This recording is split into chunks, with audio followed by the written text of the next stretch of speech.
में क्या-क्या गतिविधियाँ शामिल हैं, किस तरह की वार्तालाप शामिल हैं और क्योंकि ये जो वार्षिक सम्मेलन है, वो निकट भविष्य में ही जल्दी ही 2-3 दिन बाद होने जा रहा है, तो उसके बारे में भी आदरणीय बात साझा करने वाले हैं।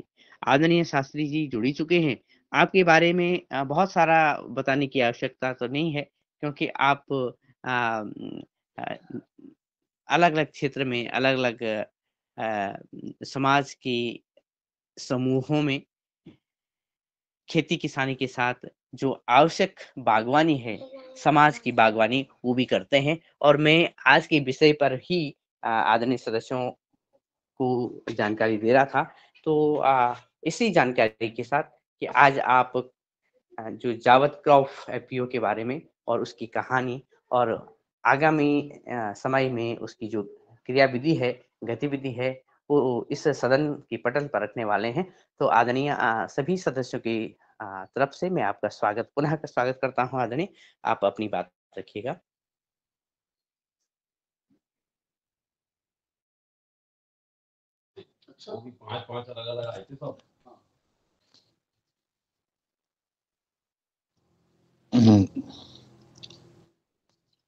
सीखने सिखाने के इस स्वैच्छिक मंच में उपस्थित समस्त योगाहार ग्रुप के श्रेष्ठ ज्येष्ठ बंधु भगिनी, आप सभी को दीपोत्सव पर्व की हार्दिक शुभकामनाएं।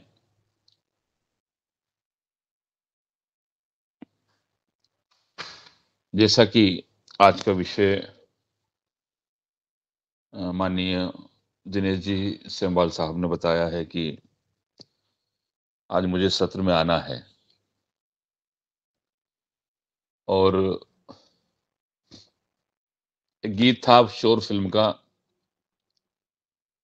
चंदा चले चले रे तारा, नदिया चले चले रे धारा, तुझको चलना होगा, जीवन चलने का नाम है। प्रभु ने ये शरीर हमें किसी कारण से दिया है और उस कारण का उद्देश्य शायद उन्होंने इस जीवन यात्रा में कहीं छुपा कर रख दिया है और वो सिर्फ चलने से ही वो उद्देश्य हमें प्राप्त होता है। लक्ष्य कई बार ओझल रहते हैं, लेकिन चलते चलते रास्ते, गलियां, मोड़, चौराहे मिलते जाते हैं और मंजिलें तय होती जाती है।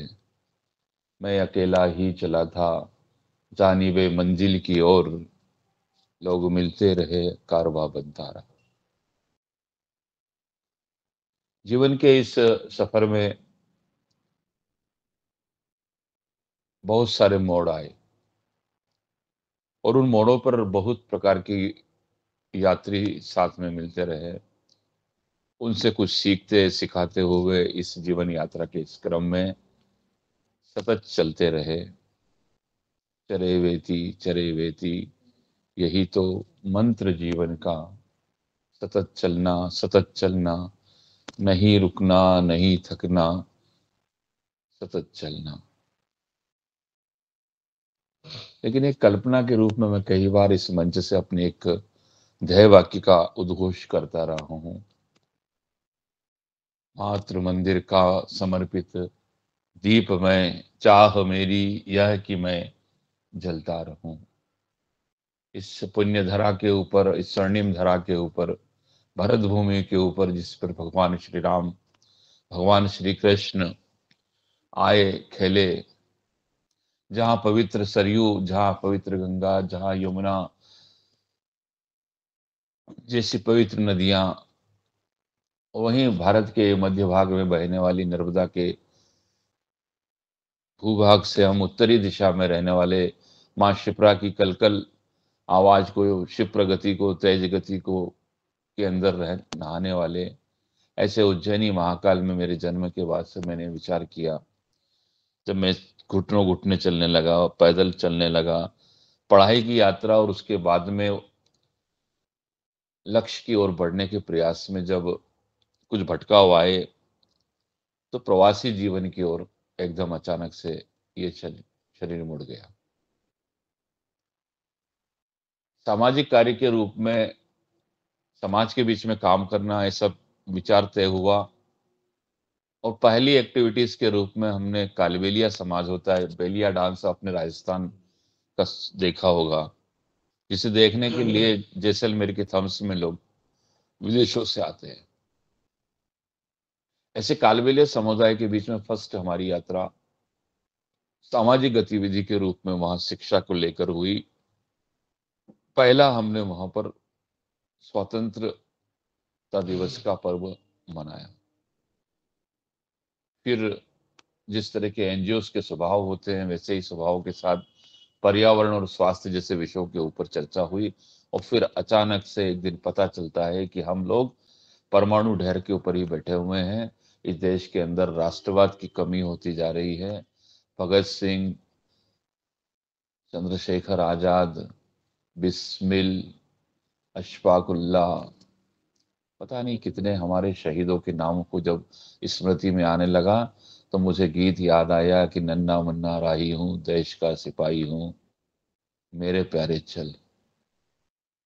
इस देश के राष्ट्रीय झंडे को लेकर, इस देश के भगवा रंग को लेकर शाखा की शाखाओं में जाना शुरू किया और शाखा के माध्यम से शरीर के अंदर एक मानव मन और मस्तिष्क का प्रादुर्भाव हुआ और मन बढ़ने लगा राष्ट्र की ओर, देश की ओर। और देश के अंदर समय आने वाली विभिन्न प्रकार की अतिक्रमणों की ओर, आतंक की ओर, और इन सारी व्यवस्थाओं में अपने आप को अकिंचन मानकर, बहुत छोटा सा समझकर, बहुत छोटा प्रयास, गिलहरी प्रयास करने का प्रयास हमने जीवन में शुरू किया। राजनीति क्षेत्र में हमें काम करने के लिए पार्टी के द्वारा पूर्णकालिक कार्यकर्ता के रूप में भिन्न भिन्न जगहों पर, विधानसभाओं में, राजनीतिक क्षेत्र में भी इसकी आवश्यकता महसूस की जाने लगे। बहुत सारा काम इसमें हुआ।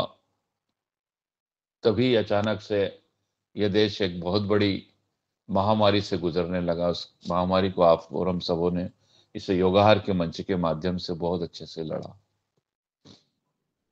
महामारी कोरोना के रूप में इस देश के अंदर आई और देश के अंदर महामारी के उस पीरियड में मेरे एक परम मित्र हैं जो मेरे साथ किसानों की भी समस्याओं के रूप में कहूँ, जब भी मैं लड़ाई लड़ता था मेरे साथ खड़े होते थे। ऐसे आगर जिले के अंदर रहने वाले बनेश सिंह जी आर्य करके हैं, मेरे अनुज भी हैं और मेरे बहुत अच्छे मित्र भी हैं। बनेश सिंह जी अक्सर मुझसे कहने लगे कोरोना के पीरियड में फोन लगाकर कि भाई साहब, आप लोगों को जुड़ना चाहिए। हमारा एक कार्यक्रम पातंजलि की ओर से, वहां के सदस्यों की ओर से योगाहार का एक कार्यक्रम आया। बहुत बार उनके आग्रह के बाद भी मैंने कहा हाँ ठीक है ठीक है, जुड़ेंगे जुड़ेंगे जुड़ेंगे, ऐसा चलता रहा। कोई 50-60 एपिसोड मैंने खराब कर दिए और मैं नहीं जुड़ पाया। और जुड़ा भी तो अपनी मस्ती में मस्त था। मैं समझता था मुझसे बड़ा कोई ज्ञानी नहीं है, मैं ही सब कुछ जानने वाला हूं। ऐसे अहम के बीच में मैं एक बार योगाहार के इस पवित्र मंच से जुड़ा। बहुत आग्रह के बाद जिस दिन मैं पहली बार योगाहार के मंच से जुड़ा, बहन जी से मुझे जो बरेसी जी शायद ज्वाइन हो गए हैं, अ, और उन्होंने बहुत आग्रह के बाद मैं इस योगाहार के इस स्वैच्छिक मंच, सीखने सिखाने के इस मंच में योग और आहार की चर्चा को मैंने जब पहली बार सुना, और इस कार्यक्रम के होस्ट के रूप में मेरा पहला परिचय बहन रंजना बहन से हुआ। फिर दिनेश जी सेमवाल सर, मुन्नीलाल जी भाई साहब, ऐसी बड़ी परंपरा इस योगाहार की जुड़ती गई। और बहुत सारे अतिथियों को, बहुत सारे विषयों को, बहुत सारे श्रेष्ठ पद्मश्री और कृषि वैज्ञानिकों को इसी योगाहार मंच के माध्यम से सुनने को मिला। आयुर्वेद के चिकित्सक, स्वास्थ्य को कैसे चुना, एक बंधु जिन्हें आज इस अवसर पर याद किया जाना चाहिए, बहुत सहज इटारसी सम्मेलन में मूंग लेके आए थे। ये स्मृति कभी खत्म होगी नहीं। योगाहार के मंच के श्रेष्ठ कार्यकर्ता जिनको हमने इस साल खो दिया, ऐसे भाई भगवान सिंह जी कुशवाहा से भी मुलाकात हुई। राजपूत भाई, रूप सिंह जी राजपूत और अनुज शरद वर्मा, जो आगर की लाल माटी से संबंध रखते हैं। धीरे धीरे ये परिवार बहुत बड़ा होता गया और इस परिवार से, इसी योगहार कार्यक्रम से सीखने सिखाने का, जैसा कि हमारे परम आदरणीय मार्गदर्शक श्री पवन कुमार जी भाई साहब कहते हैं कि ये मंच स्वैच्छिक है और यह सीखने सिखाने का क्रम है। कुछ हमको सीखना है, कुछ आप सीखेंगे, कुछ सिखाएंगे। इसी के अंदर एक दिन विषय आया कि हम एफपीओ के ऊपर बातचीत करें। सब्जेक्ट था, शायद मुझे स्मृति में है, हमारे ऋषि वर्मा सर उस दिन उस सब्जेक्ट को ले रहे थे। ऋषि वर्मा जी ने जब एफपीओ के बारे में इस मंच से बातचीत की, फिर बताया कि पातंजलि एफपीओ के माध्यम से मध्य प्रदेश में भी कुछ काम करने वाला है। ऐसे सुगाहट इस मंच के माध्यम से मालूम पड़ी। हमारा यह मंच आने वाले भविष्य का भी भविष्यवक्ता भी है। यह मंच अनूठे कीर्तिमान भी आयोजित कर रहा है। जब एफपीओ की चर्चा होने लगी तो क्या होता है यार, ये एफपीओ क्या होता है, ऐसा मन में आया तो क्यों ना इसके ऊपर काम किया जाए। तो जब यह सब्जेक्ट एफपीओ आया तो हम लोगों ने, मैंने माननीय ऋषि वर्मा जी से, पवन सर से, बने सिंह जी से, मुन्नीलाल जी भाई साहब से चर्चा की और एफपीओ को, फार्मर प्रोड्यूसर कंपनी के बारे में कैसे काम कर सकते हैं, कैसे क्या कर सकते हैं, ऐसा विचार करके उस चीज को आगे बढ़ाया। पता चला कि किसानों का एक ग्रुप है और उस ग्रुप के माध्यम से हम किसानों की आय को दुगना करने का काम खड़ा कर सकते हैं। किसान खुद अपने अपने प्रोडक्ट का उत्पादक होगा, किसान खुद अपने प्रोडक्ट को बेच सकेगा, कहीं भी बेच सकेगा। ऐसी बात धारणा जो हमारे देश के परम आदरणीय प्रधानमंत्री जी नरेंद्र भाई मोदी की रही है, उस आज्ञा के अनुरूप हमने आगे इस काम को बढ़ाना है। शुरुआत में एफपीओ के बारे में थोड़ी जनरल जानकारी ली। ऐसा लग रहा था कि हमारे सहयोगी के रूप में, सीबीबीओ के रूप में हमें शायद पातंजलि का सहयोग मिल जाएगा, लेकिन किसी कारण से मध्य प्रदेश के अंदर पतंजलि को वो काम नहीं मिल पाया और वर्तमान में वो काम चला गया उत्तर प्रदेश के जालौन जिले के अंदर। थोड़ा सा हमको झटका लगा, लेकिन फिर भी हमने उस कार्य को नहीं छोड़ा। पूरी बातचीत की गई। मेरे कार्य क्षेत्र में जहां मैं काम करता था, मध्य प्रदेश के नीमच जिले के अंदर, और उस नीमच जिले के जावत करके एक बड़ा कृषि का बड़ा क्षेत्र है। मध्य प्रदेश के एक मुख्यमंत्री श्री वीरेंद्र कुमार जी सकलेचा उसी जावत क्षेत्र से आए। जब मैं राजनीतिक क्षेत्र में पूर्णकालिक कार्यकर्ता बनकर जावत क्षेत्र में विधानसभा में काम करने के लिए गया, तो मैंने वहां की प्रकृति को बहुत अच्छे से समझने का प्रयास किया। भारत के अंदर पठारी सभ्यताओं के अंदर हिमालय की सभ्यता है, ऐसे ही विंध्य की सभ्यता है, ऐसे ही अरावली पर्वत की भी एक श्रृंखला है जो सुदूर राजस्थान के जैसलमेर से शुरू होती है और दिल्ली पर तक जाती है। दिल्ली शहर भी अरावली पर्वत के ऊपर ही बसा हुआ है, ऐसा भूगोल के जानकार बताते हैं। अरावली पर्वत की बड़ी अच्छी एक विशेषता है कि वो एक तरफ से ऊंचा है और दूसरे ऊपर जाने के बाद वो फ्लैट हो जाता है, एकदम समतल हो जाता है।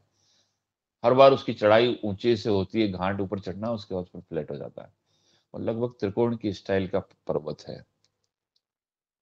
समकोण त्रिभुज की आभास देता है, जैसे समान समकोण त्रिभुज होता है वैसे आभास देता है। ऊपर जाने के बाद फ्लैट हो जाता है, ऊपर जाने के बाद फ्लैट हो जाता है। इस अरावली श्रृंखला के अंदर मालवा मेवाड़ की धरती, मालवा और मेवाड़ की धरती का संयुक्त चित्तौड़, भीलवाड़ा और नीमच और मंदसौर की सीमाओं को छूते हुए इस क्षेत्र में अफीम की खेती होती है। अफीम की खेती एक बालक की खेती की जैसी खेती है। जैसे बच्चे के सर्दी जुकाम खांसी होती है, ठीक वैसे ही आप अफीम में हर दिन प्रतिदिन जाकर खेत को देखना पड़ता है। मतलब मेहनती किसान ही इस खेती को कर सकता है। वहां के किसानों में गजब की जिजीविका है, रकबा कम है, लेकिन किसान संपन्न है। संपन्नता देखकर मेरा विचार गया कि यहाँ भी किसानों के बीच में कोई नया कार्य खड़ा किया जा सकता है। कार्यकर्ताओं से दोस्ती होती है। राजनीतिक क्षेत्र में काम करने वाले कार्यकर्ता भी होते तो समाज के ही अंग है। वो भी किसान होते हैं, उनकी भी अपनी समस्याएं होती हैं।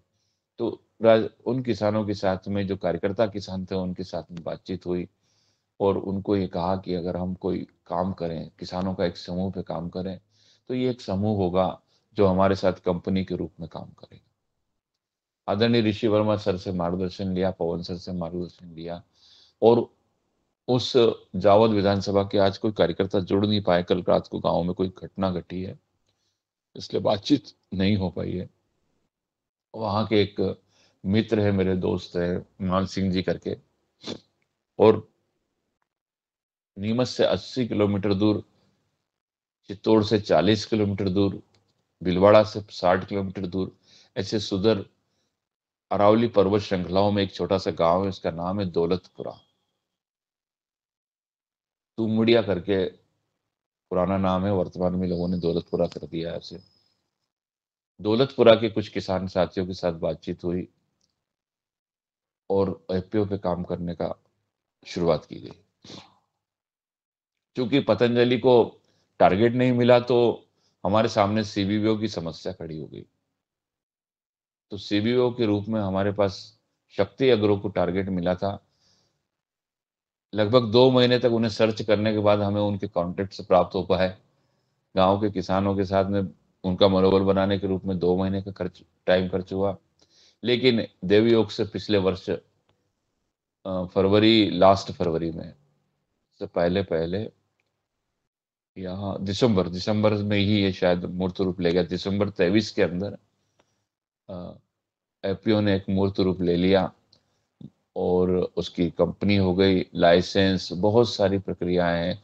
इन सारी प्रक्रियाओं के अंदर मान सिंह जी और एक हमारे सीईओ हैं वो नंद किशोर जी, ऐसे 10 कार्यकर्ता जो उसका समूह के डायरेक्टर थे, उन डायरेक्टरों के साथ में बातचीत होती रही, काम करते रहे और फिर एफपीओ का एक मूर्त रूप सीबीबीओ शक्ति एग्रो मिलने के लिए गया। 2022 में प्रवीण शर्मा साहब के साथ भोपाल में मीटिंग होती है। उन्होंने हमारी बात को सुनने के बाद यस किया कि हम आपके साथ काम करेंगे।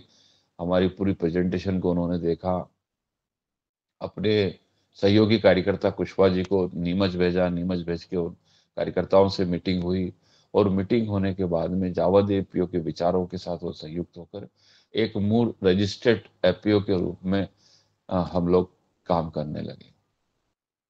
अभी आगामी 9 तारीख के दिन जावद एपीओ की पहली वार्षिक साधारण सभा का आयोजन किया जा रहा है। माननीय पवन कुमार जी सर से संपर्क किया गया है। आदरणीय पवन कुमार जी ने हमें 9 तारीख के दिन जावद के उस सुदूर गांव में, जहां जाना भी बहुत मुश्किल है, पर्वत श्रृंखलाओं के बीच में, जहां हिंदू हृदय सम्राट शेर राणा प्रताप ने अपने जीवन के कुछ समय को गुजारा है, वहां माँ सागा रानी का एक स्थान है। सागा रानी माँ के मंदिर से पास में ही हमने इस कार्यक्रम स्थल को फाइनल किया है। प्रयास है पूरा 450 से 500 किसान जो हमारे सदस्य हैं आज की तारीख में, सब किसान बंधु वहां पर उपस्थित रहेंगे। सभी सदस्य रहेंगे, भीड़ नहीं रहेगी। सभी के गले में टैग होगा जावद एफपीओ का। सभी को आईडी कार्ड दिए जाएंगे। कार्यक्रम में माननीय पतंजलि के सीजीएम साहब की गौरवमय उपस्थिति तो है ही है, साथ में संजीवनी फाउंडेशन के को डायरेक्टर बंधु संदीप जी सबरवाल साहब भी उस कार्यक्रम में उपस्थित होने वाले हैं। सबसे बड़ी बात यह है कि एफपीओ के इस कार्य को देखते हुए स्थानीय जिलाधीश महोदय, कलेक्टर महोदय ने भी आग्रह किया है कि आप जब भी अपनी मासिक साधारण सभा रखें तो मुझे भी आमंत्रित करें। तो मुख्य अतिथि के रूप में स्थानीय कलेक्टर भी उसमें रहने वाले हैं। वहां के पुलिस अधीक्षक महोदय, एसपी साहब भी उसके अंदर रहने वाले हैं। और पूर्व मंत्री और एमएसएमई मंत्री रहे हमारे क्षेत्र के विधायक महोदय श्री ओम प्रकाश जी सकलेचा, वह इस कार्यक्रम की अध्यक्षता करने वाले हैं। आप बड़े उद्योगपति भी हैं, खेती किसानी, खुद का नेट हाउस है, खुद की बहुत अच्छी बड़ी गौशाला है और लगभग 100 सवा 100 बीघा ज़मीन के ऊपर वो वहाँ खुद खेती पे रहते भी हैं। और आप समझिए कि वह 7 दिन में लगभग 3 दिन फार्म हाउस के ऊपर ही रहते हैं और खुद अपने हाथ से गौ सेवा करते हैं। नेट हाउस है, उनके पास जैविक खेती करते हैं। भगवान हनुमान जी की बहुत बड़ी प्रतिमा उन्होंने फार्म हाउस के ऊपर बनाई हुई है। स्थान सुखानंद है। तो अध्यक्षता वो कर रहे हैं। इसके बाद हमारी सहयोगी कंपनियां जो एफपीओ के माध्यम से हमको सहयोग कर रही हैं, क्योंकि हमने एफपीओ में जब जुड़ने का प्रयास किया तो हम लोगों ने किसी पर्टिकुलर विषय के ऊपर जाना उचित नहीं समझा, क्योंकि एक साथ किसानों को जैविक की ओर मोड़ देना, फिर बाद में जैविक के बहुत सारे विषय सामने आएंगे, तो हम लोगों ने कोई रिस्क एफपीओ में नहीं उठाई। हमने कहा हम पारंपरिक रूप से जैसी खेती कर रहे हैं, रासायनिक कर रहे हैं या जैविक कर रहे हैं, ऐसे सभी किसानों का एक ग्रुप बनाएंगे। फिर बाद में जब हमारी संख्या बहुत अच्छी हो जाएगी तो हमने उसमें से एक पार्ट अलग करना है जैविक का और एक पार्ट हमारा रासायनिक का अलग करेंगे। तो उसमें हमको सहयोग दे रहे हैं खाद के रूप में इफ्को के डायरेक्टर भी हमारे जो हेड स्टेट हेड हैं इफ्को के, वह भी उसमें पधार रहे हैं। चंबल फर्टिलाइजर्स के श्री डीजीएम श्री हरिश्चंद्र जी भी उसमें पधार रहे हैं। ग्रोवटेक कंपनी भी अपनी तरफ से अपने सारे कर्मचारियों के साथ में वहाँ उपस्थित होने वाले, ऐसा आभास लग रहा है। मैं तो वर्चुअली बातचीत कर पा रहा हूँ, वहाँ हूँ नहीं।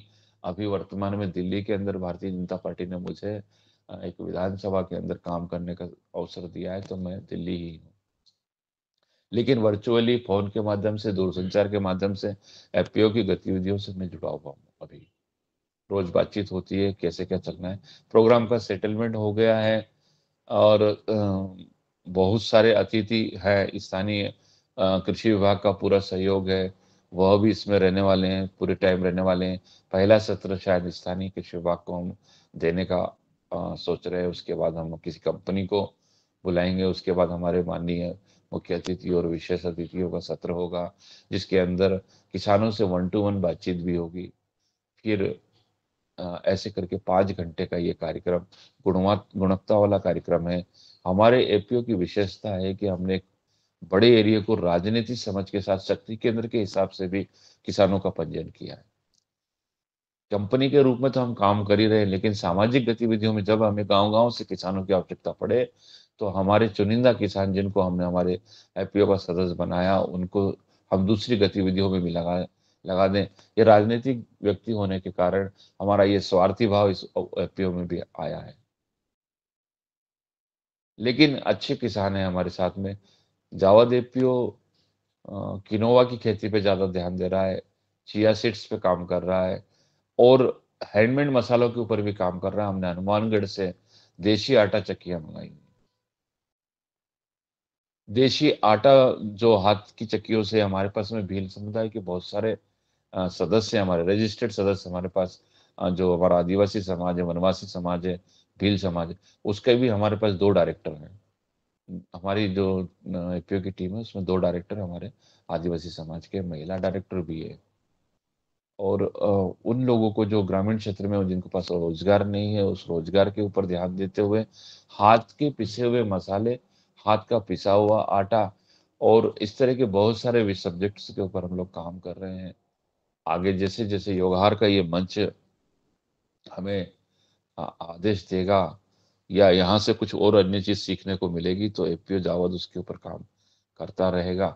वार्षिक साधारण सभा का आमंत्रण योगहार परिवार को देना चाहते थे, लेकिन बहुत दूरी है, नया एपीओ है, समय कम है, तो कुछ चुनिंदा कार्यकर्ताओं को ही शायद हम लोगों ने इस पे बातचीत की है कि आप पधारें। माननीय दिनेश जी से भी कल आग्रह किया है कि आप ही पधार सकते हैं।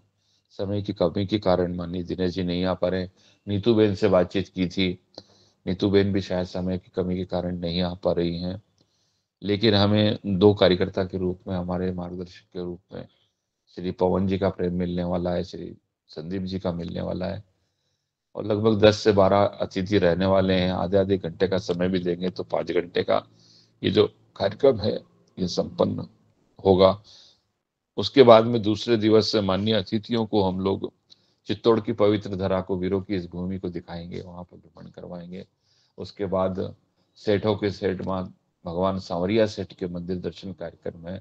ऐसे ही ये साधारण सभा का जो कार्यक्रम है जिसके ऊपर माननीय दिनेश जी से चर्चा हुई थी, मैंने व्रत रखा है। भाई बने सिंह जी का शायद एड्रेस है, एड्रेस किया हुआ है। हेलो दिनेश जी।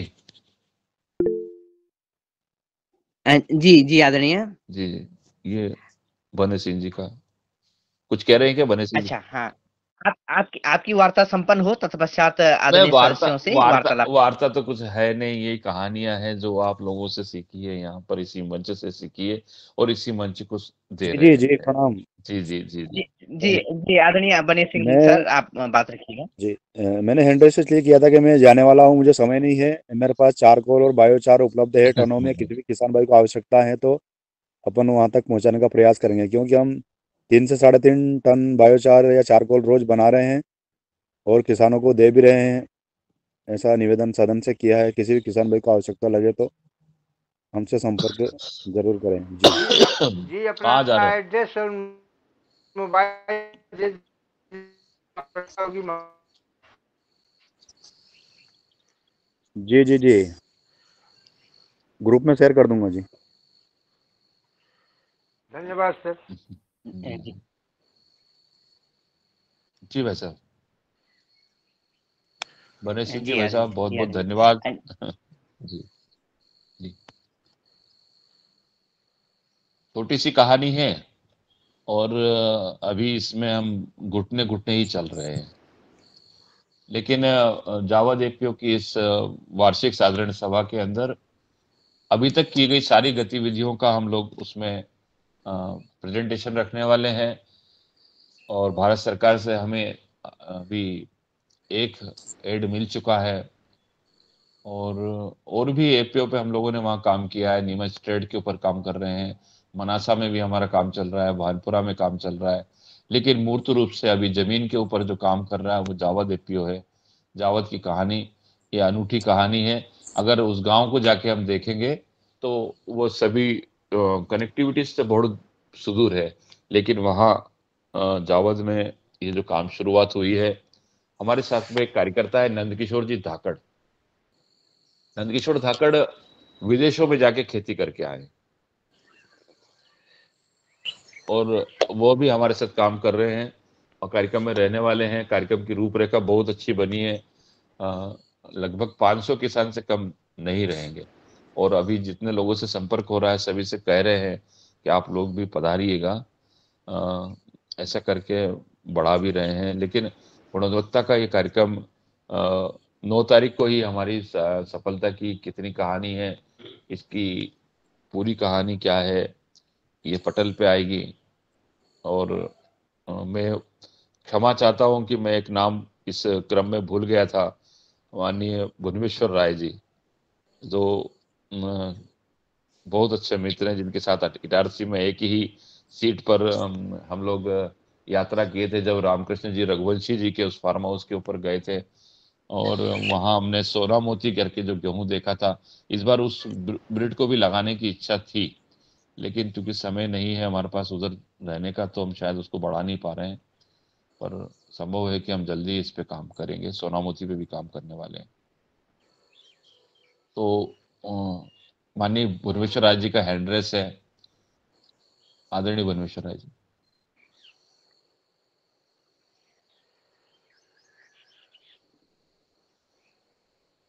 हेलो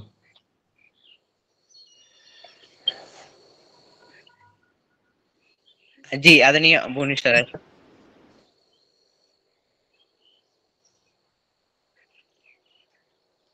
संभवतः वो सुन नहीं पा रहे होंगे या ऐसे हैंडेज हो गया होगा। अच्छा अच्छा अच्छा अच्छा। जी जी जी बस।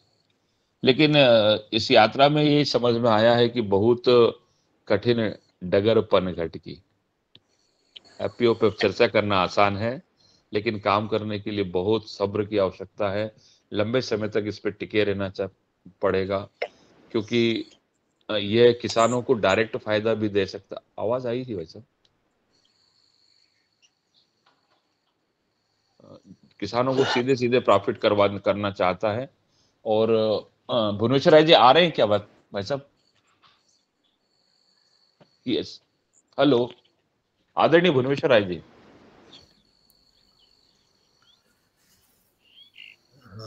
भूपेन जी, भुवनेश्वर राय जी नहीं है बैठक में। हैंड रेज राकेश गौड़ जी का है। अच्छा, राकेश जी तो का अगर है। राकेश अच्छा, गौड़ जी ने कुछ हाँ बात करनी है तो कृपया जी पूरा जी करें। जी भाई साहब, जी भाई साहब। जी, ओम जी सदन में सभी को।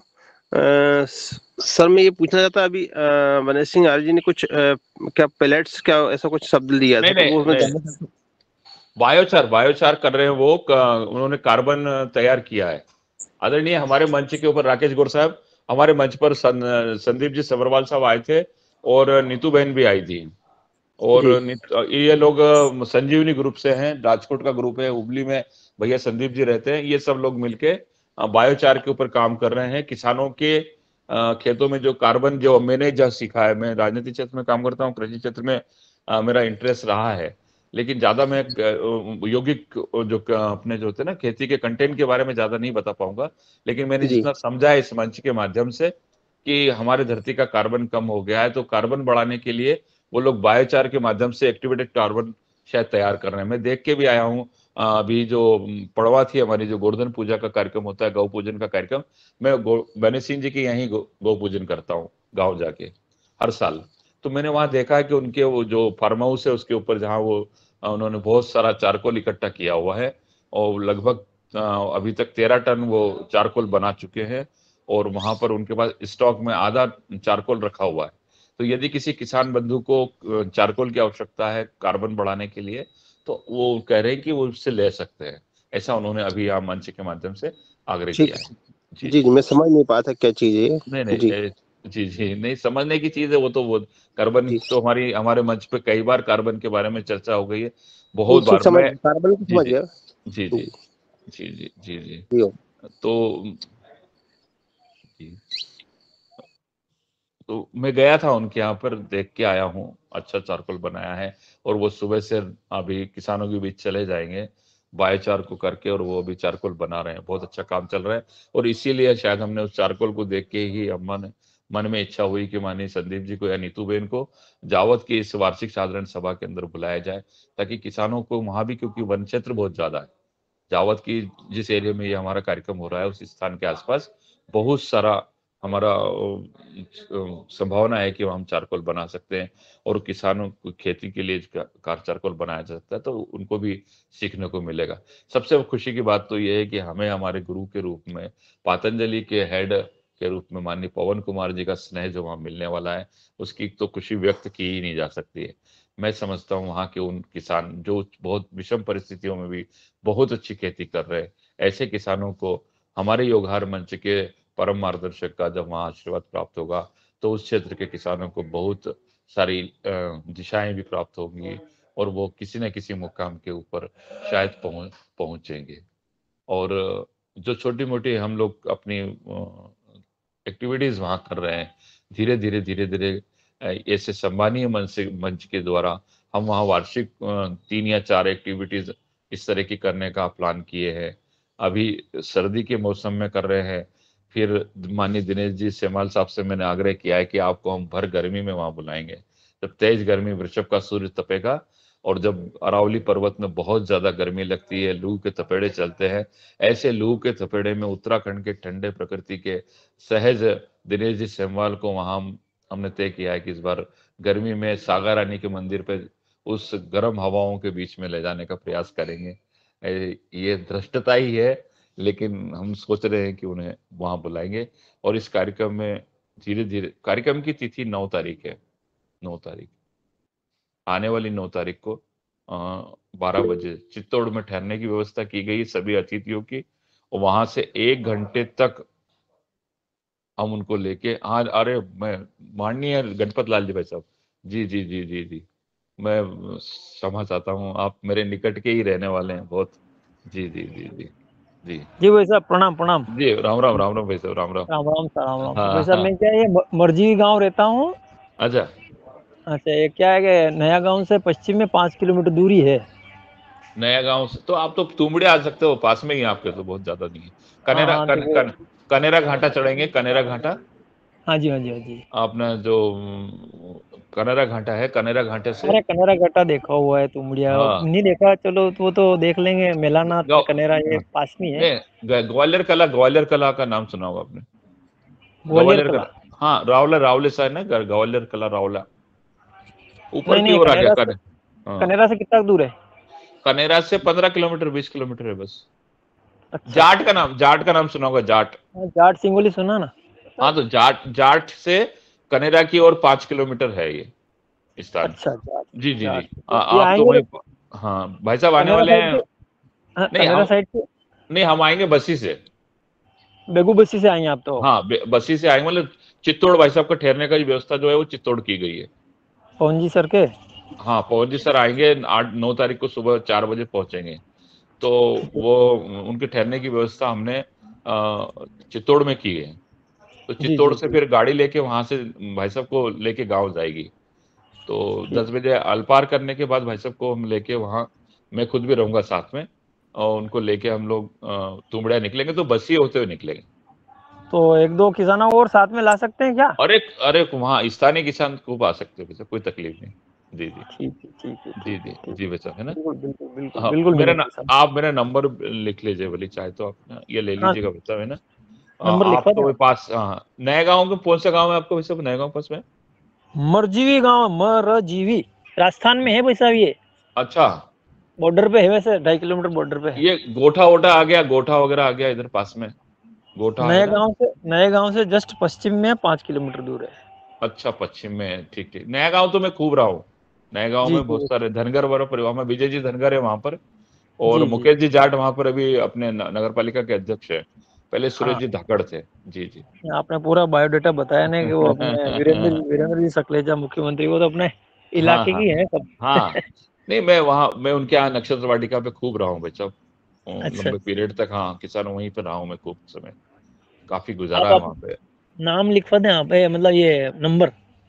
9589, 95। हाँ, हाँ, 89 9589 जी।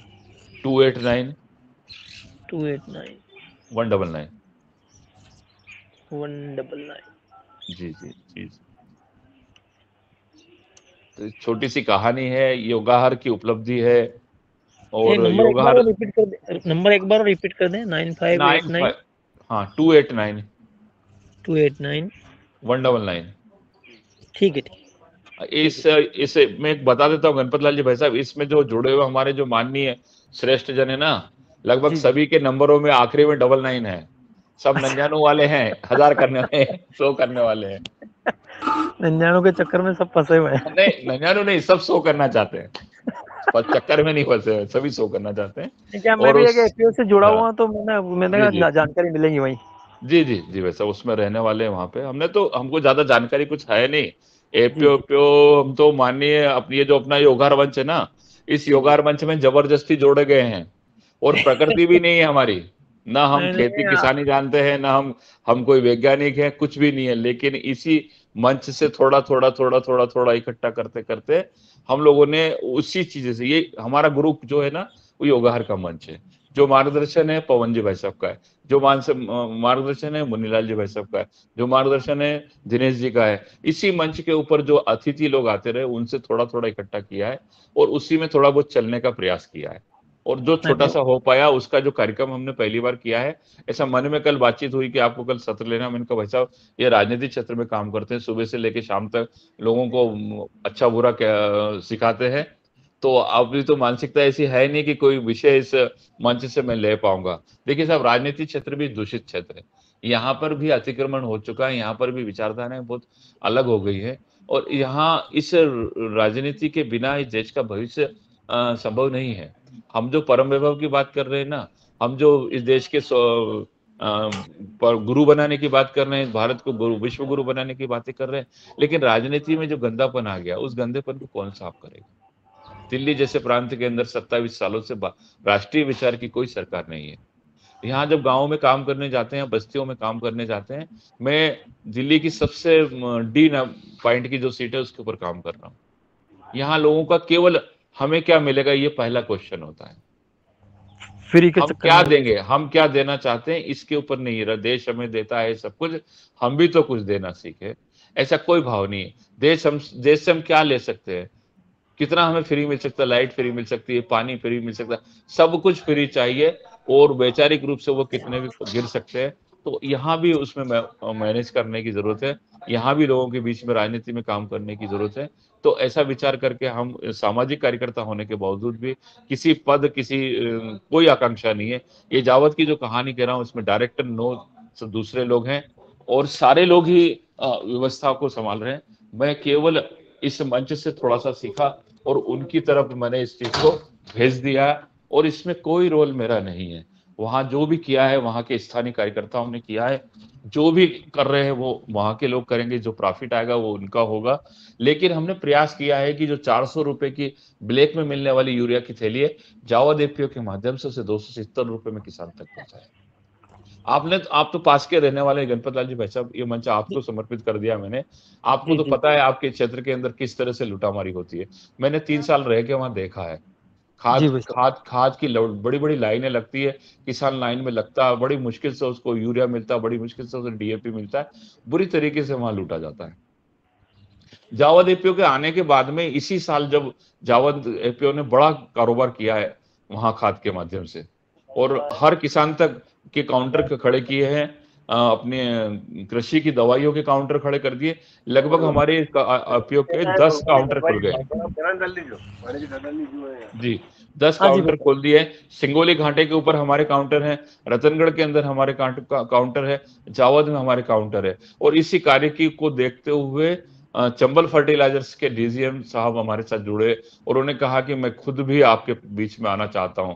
माननीय कलेक्टर साहब ने कहा कि आप अच्छा काम कर रहे हो, हम भी आपके साथ आना चाहते हैं। इफ्को ने तो हमको भगा दिया था, इफ्को के हेड ने तो हमको कमरे में बिठाया ही नहीं था। उसने कहा जाइए, हमारे पास टाइम नहीं है। आपकी ये सरकारें जो कहानियां कह देती ना, बहुत सारी घोषणा कर देती, वो सबको पूरा करना हमारा बस का रोग नहीं है। बोला 75% खाद हम सहकारी समितियों को देते थे, 25% बाजार को देते थे, एपीओ वालों को कहां से लाके देंगे? बड़ी समस्या आती, देंगे कहां से आपको? हम आपका काम भी करते तो भी आपको लेंगे कहां से खाद? हमने बहुत आग्रह किया, विनम्रता के साथ 3 महीने 4 महीने तक उनसे संपर्क किया। तब जाके स्टेट हेड ने भी कहा कि ठीक है आप चलिए, थोड़ा थोड़ा हम आपको उपलब्ध कराएंगे। ऐसे खाद की कहानी एपीओ के अंदर कर रहे हैं। और आगे जाके इसी मंच से हमने देवाराम जी भाई साहब है, या इसके एक सत्र माननीय संजय जी, हमारे जो चौहान साहब भाई साहब है, संतोष सिंह जी चौहान साहब पूना वाले, उनके फार्म लैब्स को भी हम पूरे जावद, नीमच, मनासा के अंदर पूरा विचार कर रहे हैं। इस कार्यक्रम में अंडरस्टूड मैटर ये है कि हमारे साथ में घोषणा नहीं करना चाहिए, लेकिन हमारे साथ में माननीय कृषि मंत्री जी, जो केंद्रीय कृषि मंत्री जी शिवराज सिंह जी चौहान साहब, उनके असिस्टेंट के रूप में भी हमारे साथ एक बंधु काम कर रहे हैं। वो भी शायद इस कार्यक्रम की गरिमा में शोभा बढ़ाने के लिए वहां उपस्थित हो सकते हैं। हमारी चर्चा चल रही है, हमारी जो फार्म लैब्स की जो कल्पना है, उस कल्पना को मूर्त रूप से गांव-गांव तक हर किसान की अपनी फैक्ट्री हो, हर किसान की अपनी लैब हो। हम इस मूर्त विचार को जमीनी रूप देना भी चाहते हैं। ऐसी जावद एपीओ की कहानी है और बहुत सारा विषय मेरे द्वारा एक छोटी सी कहानी के रूप में रखा गया है। मैं ऐसा समझता हूं कि यदि माननीय मार्गदर्शक के रूप में जो हमारे ज्येष्ठ भ्राता हैं, इस कार्यक्रम के होस्ट हैं आदरणीय पवन कुमार जी भाई साहब, कुछ आशीर्वचन कहेंगे। जी निश्चित ही आदरणीय पवन सर, जी स्वागत। जी धन्यवाद। आज के मुख्य वक्ता भूपेंद्र शास्त्री जी, अभिनंदन। और उनके द्वारा जो पिछले 1-1.5 साल पहले जो उन्होंने गांव-गांव जाकर के रात्रि विश्राम करके जो प्रयास किए थे, और इस मंच के माध्यम से भी अपनी फोटोग्राफ शेयर की थी, और उसमें मुझे याद है कि उन्होंने ये भी बताया था कि वो रात को गाँव के लोगों की स्थिति के अनुसार, उनकी उपलब्धता के आधार पर जो वो गाँव में मीटिंग करते हैं, उनसे वार्तालाप करते हैं, उनकी समस्याओं को सुनते हैं, उसका समाधान करने का यथासंभव प्रयास करते हैं। उसी क्रम में उसी तरीके से इन्होंने जावत एफपीओ को आगे प्रोत्साहित किया है, उसको मार्गदर्शन किया है, उसको सहयोग दिया है। तो निश्चित रूप से जब इस तरह से हमारी नींव मजबूत होती है तो निश्चित रूप से इसके परिणाम भी अच्छे निकलेंगे, ऐसा मेरा मानना है, ऐसा मेरा अनुभव भी है कि आपकी जो वैचारिक दृष्टिकोण है, वैचारिक पृष्ठभूमि है, जिसके आधार पर आप जो भी काम करेंगे, अगर विचार अच्छे रहेंगे तो वो चीज बहुत आगे तक जाएगी, बहुत आगे उसका होगा। और इस क्रम में आपको अग्रिम रूप में बधाई देते हुए और इस सारे प्रयासों के लिए जो भी जिन लोगों ने भी इसमें सहयोग किया है और ये सीखने सिखाने की कड़ी में जो हमने आपसे सीखा या आपने इस मंच के माध्यम से सीखा, इसके लिए भी आपका बहुत बहुत हार्दिक अभिनंदन करते हुए आशा करता हूँ कि आदरणीय गणपत लाल जी, जी धन्यवाद। मैं आशा करता हूँ कि इस प्रकार से जब ये पहले अधिवेशन में ही हम इस तरह से काम कर रहे हैं तो इस विषय पर हमें और अधिक अपने आप को आगे मजबूत कैसे करना है, इस विषय पर भी हमें बहुत कुछ उस दिन उपस्थित जो अतिथि हैं उनसे भी मार्गदर्शन मिलेगा और साथ ही हमारे जो मुख्य कार्यकारी हैं इस एफपीओ के, उनके द्वारा भी विचार विमर्श करके अपनी आगे की कार्य योजना का भी प्रस्तुतिकरण उनके द्वारा किया जाएगा। तो बहुत उत्तम रहेगा, बहुत अच्छा रहेगा कि वो क्या क्या गतिविधि मुख्य अगले साल करने वाले हैं, उसके लिए मुख्य व्यक्ति कौन कौन निर्धारित की गई है, कौन कौन टीम का निर्धारण किया गया है। उदाहरण के लिए अगर वो फर्टिलाइजर पर काम कर रहे हैं तो उसके लिए, उसके निरीक्षण के लिए, उसकी निगरानी के लिए, उसके क्रियान्वयन के लिए कौन कौन लोग हमारे एफपीओ के लिए जिम्मेदार हैं, उनका नाम सहित वहां पर जरूर बताया जाए। इसी तरह से फार्म लैब के लिए हमारा लक्ष्य क्या है और कौन कौन लोगों की टीम उसके लिए निर्धारित की गई है, जो कि जिसकी अलग अलग भूमिका रह सकती है, उन सबके नामों का भी निर्धारण उस दिन सार्वजनिक रूप से उस चीज को किया जाएगा। तो निश्चित रूप से इस जावत एफपीओ की नींव जो है वो बहुत अच्छी रहेगी, क्योंकि उसी आधार पर जो द्वितीय वर्ष की कार्य योजना होगी, कार्य महासभा होगी, उसमें उसी का निरीक्षण करते हुए, उसी का अनुसरण करते हुए, उसी का समीक्षा करते हुए हम द्वितीय वर्ष की कार्य योजना का संपादन करेंगे। तो ऐसा मेरा मानना है कि ऐसा जरूर वहां पर किया जाएगा तो हमारी नींव अच्छी बनेगी। नींव अच्छी बनेगी तो उसके ऊपर किसी भी तरह की मकान, बिल्डिंग, इमारत का निर्माण किया जा सकता है। तो ये कुछ अभी है, बाकी चीजें तो उसी दिन बताई जाएंगी। लेकिन अभी मुझे लगता है कि अगर इन विषयों पर भी अगर पहले से बातचीत हो जाती है और पहले से कुछ तैयारी हो जाती है, भले ही जरूरी नहीं कि जितना हम बोलें उतना ही हो पाए, हो सकता है उससे ज्यादा हो जाए, हो सकता है उसकी वजह से कम हो जाए, लेकिन कम से कम अपनी एक प्लान तो जरूर, हमारा लक्ष्य तो निर्धारित होना चाहिए, हमारा गंतव्य, अगले साल का गंतव्य भी निर्धारित होना चाहिए। और उसके बाद ये जो गंतव्य है इसको भी पहले, अब 1 साल के में तो हो गया, लेकिन 6 महीने में क्या होगा और 3 महीने में क्या होगा, ये भी चीजों को और डिटेलिंग करने की जरूरत है, जो कि उस दिन करने की जरूरत नहीं है, लेकिन बाद में उसकी लोग जरूर उसके ऐसा कर लेंगे तो आपका जो संभावनाएं हैं वो बहुत ज्यादा खुल जाएंगी। और खुले मन से हम इस दिन चर्चा करें, और जरूरी नहीं कि मीटिंग के दौरान ही करें, उसके बाद भी अगर 1-to-1 मीटिंग करने की जरूरत पड़ी और कुछ ऐसे समूह के साथ बैठ करके बातचीत करने की जरूरत पड़ी तो उसके लिए भी जगह बनाई जा सकती है और उसके लिए भी बातचीत की जा सकती है, जिसमें कि कम लोग छोटे ग्रुप में बैठ करके अपने अपने विषय के ऊपर और ज़्यादा बातचीत करें। तो ये एक अच्छे हमारे कार्य करने के लिए, एक आगे बढ़ने के लिए एक हमें मार्गदर्शन करेगा। और मुझे विश्वास है कि ऐसा करके और इस तरह से और इस तरह की गतिविधियों को करते हुए निश्चित रूप से जो जावत एफपीओ है वो काफ़ी आगे तक जाएगी और उसको निरंतर इस तरह से कार्य करने का एक अवसर मिलेगा। और बहुत सारे लोग साथ मिलकर के एक साथ जब काम करेंगे तो सबके विचारों को साथ लेते हुए निश्चित रूप से जो आरावली की गर्म पहाड़ियां हैं, गर्मियों के महीने में जब दिनेश जी जाएंगे तो उनको भी कुछ ठंडक महसूस होगी, क्योंकि ये उत्तराखंड से आएंगे, उनको ज़्यादा गर्मी भी नहीं देनी है, तो आपके कार्यों से उनको ठंडक जरूर मिले, ऐसा मेरा मानना है। क्योंकि बहुत ज़्यादा गर्मी देंगे तो वो भी हो सकता है नुकसान हो जाए। तो इस तरह से काम करते हुए हमें कार्यों के उससे हम अपने आप को आगे बढ़ाते हुए चलें। तो इतना कह के मैं अपनी वाणी को विराम देता हूँ। आपको अग्रिम शुभकामनाएं, और हम मिलते हैं, शीघ्र मिलते हैं और इस चीज को आगे बढ़ाते हैं। आपको बहुत बहुत धन्यवाद। नमस्कार। जी धन्यवाद भाई साहब। जी धन्यवाद आदरणीय। और इसी क्रम में आदरणीय डॉक्टर रोशन लाल सर का हैंड रेज है, आपका स्वागत सर। जी धन्यवाद। सदन को ओम प्रणाम। और निश्चित रूप से शास्त्री साहब ने जो काम आगे बढ़ाया, बहुत सुंदर कार्य कर रहे हैं।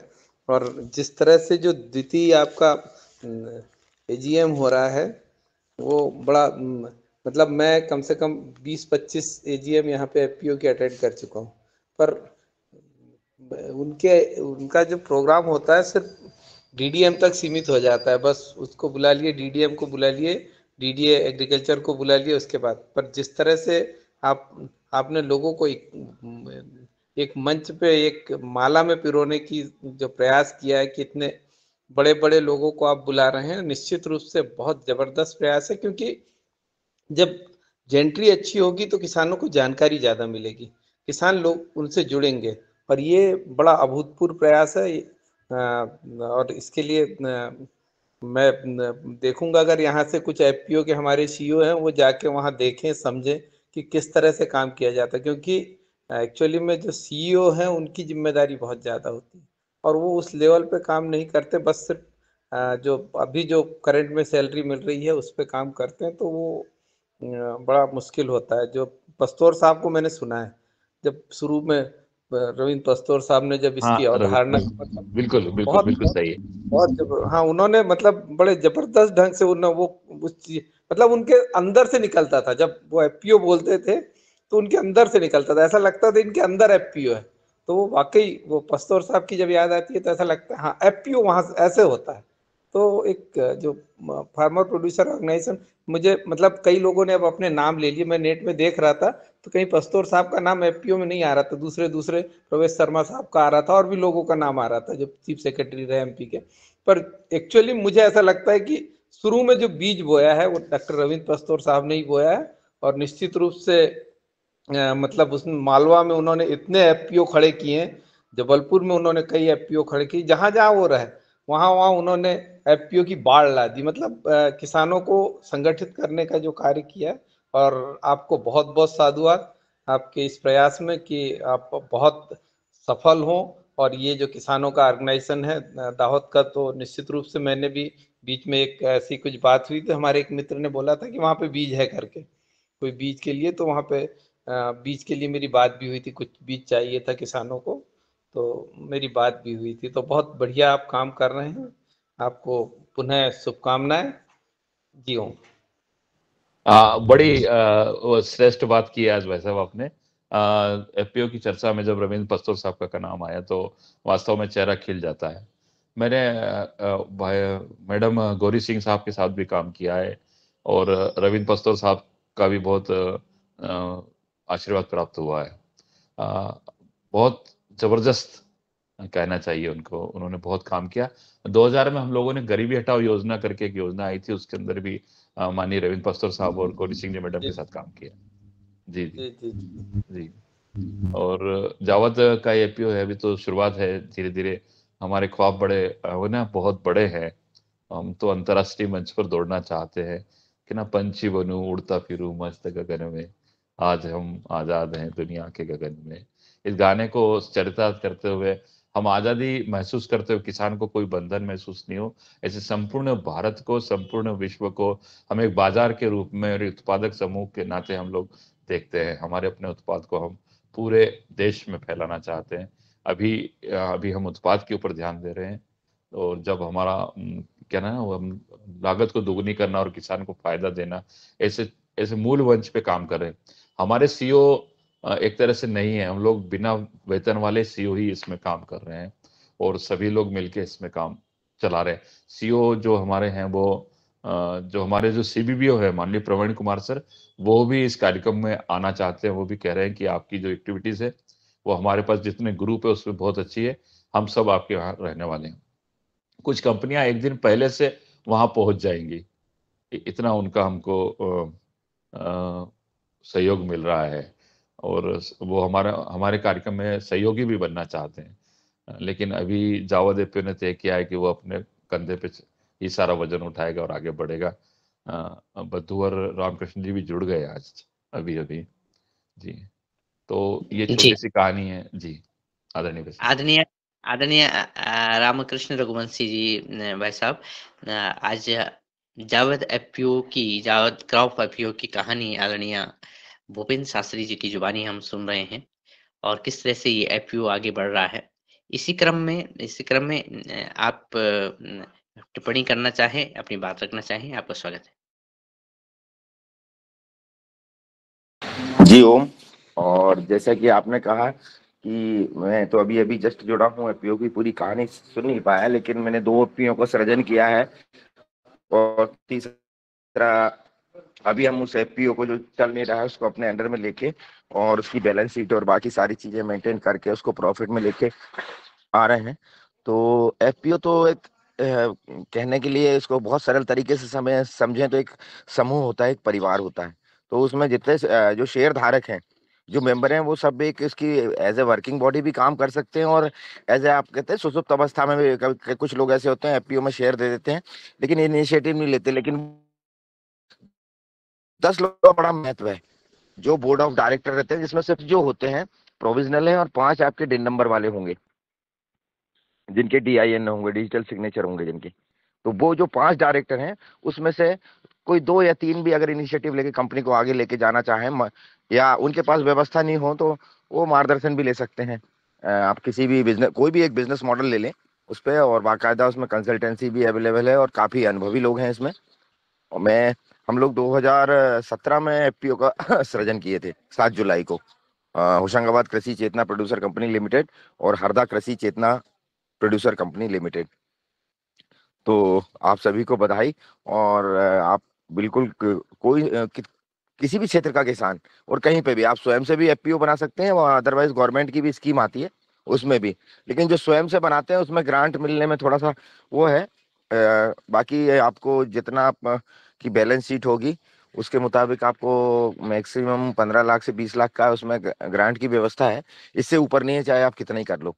तो उतना पैसा आपका जो कि नॉन रिफंडेबल है, उसको आप किसी भी बिजनेस में लगा के कोई भी बड़ा काम कर सकते हैं। और काफी कुछ है एफपीओ पे कहने के लिए, आपने मुझे समय दिया इसके लिए धन्यवाद। जी बहुत बहुत धन्यवाद सर। और जिस एफपीओ की बात आदरणीय भूपेंद्र शास्त्री जी कर रहे हैं, जब मैं आदरणीय शास्त्री जी को देखता हूं तो उनके नाम पर मुझे आकर्षण दिखता है कि आप भूपेंद्र भी हैं और शास्त्री भी हैं। तो आप कई तरह की खेती करते हैं, इसमें से जो एफपीओ की शुरुआत आपने कराई है और एफपीओ के सदस्यों को इकट्ठा करने की शुरुआत की है। और जो अब कल वार्तालाप हुई तो मैं साझा करना चाहूंगा कि आदरणीय ने कहा है कि इस 9 तारीख को ये वार्षिक सम्मेलन होने जा रहा है। तो मैंने थोड़ा अपनी कठिनता दिखाई कि समय नज़दीक है और मैं यहाँ से वहाँ तक नहीं आ पाऊँगा। तो उन्होंने कहा कि आप सर्दियों में नहीं तो गर्मियों में आओ। और तो गर्मियों में क्या फ़ायदा, तो अरावली की जो गर्मियों के थपेड़े हैं उनके अनुभव करो। लेकिन मुझे लगता है जो आप एक कृषि दुर्ग का निर्माण करने जा रहे हैं और तब तक जब तक कि गर्मियाँ आती हैं, उस दुर्ग पर जो हमारी ध्वज पताका लहराएगी, तो वो हमें कितनी ठंडक और कितनी आराम दिलाएगी, इसका एहसास मुझे हो रहा है। और जो गर्मियाँ हैं, वो गर्मियाँ इस मौसम की गर्मी नहीं, इस समाज की गर्मी है और उस समाज की गर्मी को हमने सहन करना है। और जो खेती में कठिनाई आ रही है, उसकी गर्मी को हम सहन करने जा रहे हैं, यानी उसको माकूल बनाने जा रहे हैं, उसको संतुलित बनाने जा रहे हैं। संभवतः इसीलिए भी इस एफपीओ की स्थापना की गई है कि हम कृषि कार्यों के साथ-साथ हम समाज की बहुत सारी बातों को लेकर के, उनमें सामंजस्य को लेकर के हम आगे बढ़ेंगे। संभवतः ये जो थीम मुझे लग रही है, इसी थीम के साथ आपका नाम भी सुव्यवस्थित रूप से समायोजित हो रहा है इस कार्य में आगे, जो कि मैंने नाम दिया कि आप भूपेंद्र भी हैं और शास्त्री जी भी हैं। तो इसी क्रम में अगर किसी आदरणीय सदस्य का कोई प्रश्न आदरणीय शास्त्री जी से है, तो कृपया हैंड रेज़ कीजिएगा और क्योंकि समय भी संकेत दे रहा है, तो हम उस क्रम में आगे बढ़ेंगे। तो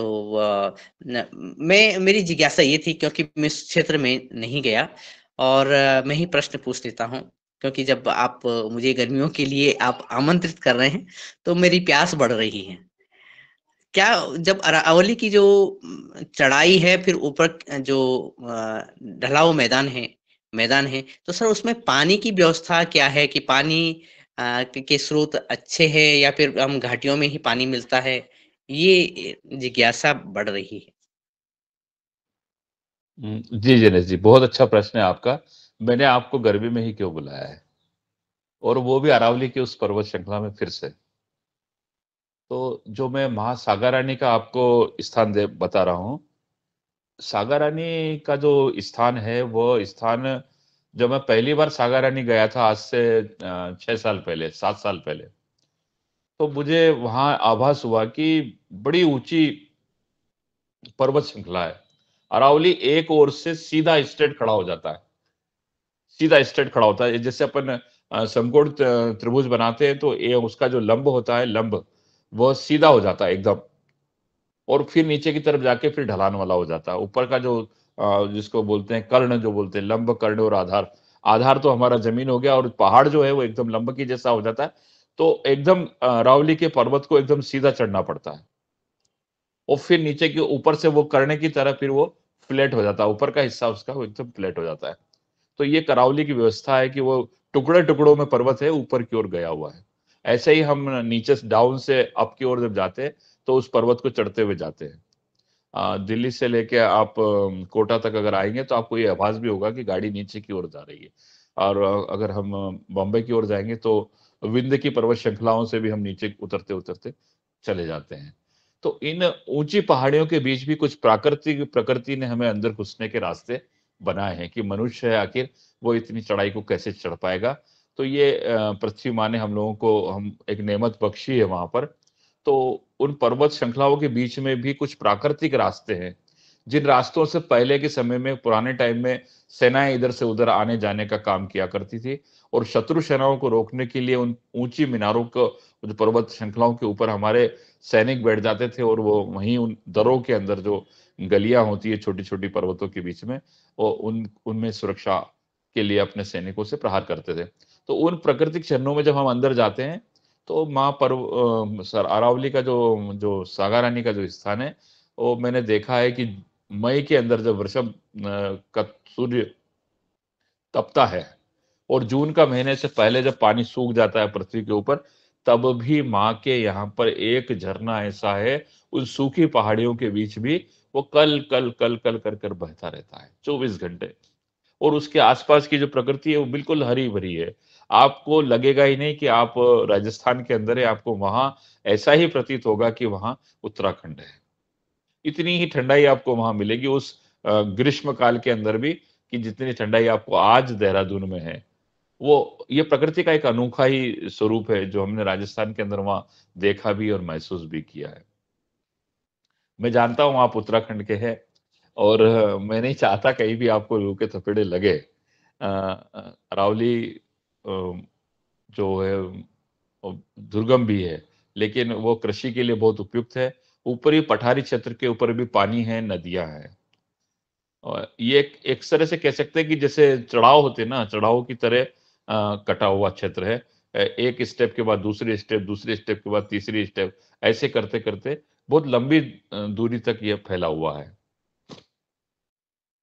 जी, और आदरणीय ये अच्छी ये जो सिंगोली का घाट है या जाट का एरिया है, इसको घाट ही कहा जाता है, घाट क्षेत्र ही बोलते हैं, घाटा बोलते हैं इसके ऊपर। और अफीम की सबसे अच्छी पैदा जो मार्फिन है, सबसे श्रेष्ठ मार्फिन, जो अंग्रेजों के और चाइना के टाइम पे जो अफीम संधि हुई थी, उस संधि के अंदर जो चाइनीज़ जाने वाला जो माल था अफीम का, वो शायद यहीं से कहीं से जाता होगा इसी क्षेत्र से।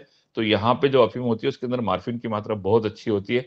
अपेक्षाकृत सारंगपुर जो उत्तर प्रदेश के एरिया में पैदा की जाती है या झालावाड़ या मंदसौर में की जाती है, लेकिन मंदसौर का ही एक हिस्सा है सिंगोली क्षेत्र, और उधर ऊपर आ गया है अपना चित्तौड़गढ़ और भीलवाड़ा। तो इस बीच में जो पैदा होता है ये बहुत अच्छी क्वालिटी की होती है। यहाँ मुख्य फसल के रूप में अभी मूंगफली बोई जाती है और मक्का की बहुत अच्छी खेती होती है, मक्का बहुत बोई जाती है। तो इस तरह से क्षेत्र है, पानी बहुत है, कोई कहीं कमी नहीं है। आजकल तो डीप वेल लगने लगे हैं 500 600 स्क्वायर फीट के गहराई के। तो ठीक है, बढ़िया जीवन है वहाँ पे, संपन्न किसान है ऐसा।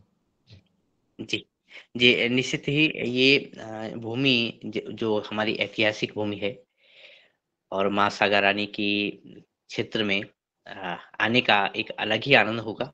और आदरणीय पवन कुमार सर बिल्कुल। शीघ्र ही वहाँ पे आने वाले हैं, तो वो भी अपना संस्मरण सुनाएँगे जब वहाँ पे आप पहुँचेंगे। और जो आपने ये समा बाँधी है, तो मुझे एक छोटा-सा पहलू ये भी लगता है कि जो आगर मालवा और राजस्थान के कई लोग कई वर्ष पहले उत्तराखंड में आए, यहाँ यहाँ पे ही वो निवास करने लगे, यहाँ के निवासी बन गए। तो जो आपने ये वहाँ की जो कृषि उत्पादन रीति और रिवाज है और उसका जो बाज़ार से संबंध है, मुझे लगता है इसका कुछ न कुछ संबंध जो चीन और उत्तराखंड से होते हुए राजस्थान का जो रूट बनता है, तो संभवतः यहाँ से ये बड़ा होगा, इसलिए जो बसावट भी है उत्तराखंड में आई होगी। इसका भी कारण रहा होगा, क्योंकि इस पर भी एक अध्ययन तो बनता है, इस तरह से बनता है। और आपने जो वार्तालाप रखी, वो एक एफपीओ की तो रखी है, लेकिन एक हमारी कृषि सांस्कृतिक विरासत की भी वार्तालाप आपने रखी है, उसकी नींव भी हम एक मंजिल की तरफ बढ़ता हुआ देखेंगे आने वाले समय में। और अब जबकि समय भी संकेत दे रहा है, और तो मैं समय के संकेत के साथ ही मैं खुद ही स्वयं ही आदरणीय सभी सदस्यों से अनुमति लेकर के आदरणीय भूपेंद्र जी शास्त्री जी का बहुत-बहुत धन्यवाद करता हूं कि उन्होंने अपने एफपीओ की कहानी, जावद एफपीओ की कहानी इस मंच पर अपनी जुबानी रखी है। और साथ में ही जो आज की हमारे योग शिक्षक आदरणीय शीतल बहन जी, जो कर्नाटक बेंगलोर से थी, उन्होंने आज योग कराया। तो जो योगा योग रहा है, ये ऐसे भी है कि हम पुनः एकीकरण की तरफ, पुनः अपनी विरासत की तरफ और पुनः हम इस कृषि दुर्ग के निर्माण की तरफ हम आगे बढ़ रहे हैं। और भारतीय कृषि दुर्ग, भारतीय राजनीतिक दुर्ग के लिए जो आवश्यक कार्य हैं, वो आदरणीय शास्त्री जी के माध्यम से हो रहे हैं। उनका अनुसरण हम सब भी करेंगे और जल्दी ही हम सुनेंगे जो प्रथम वार्षिक बैठक में क्या-क्या हुआ। और पुनः मिलते हैं कल सुबह और इसी समय पर, जो हमारे योग और आहार के सत्र हैं। तो मैं आदरणीय सभी सदस्यों की तरफ से आदरणीय शास्त्री जी का और आदरणीय शीतल बहन जी का बहुत-बहुत धन्यवाद करता हूँ, और आज की सभा संपन्न होने के लिए आप सभी की आज्ञा चाहता हूँ। धन्यवाद, प्रणाम। बहुत बहुत धन्यवाद भाई साहब।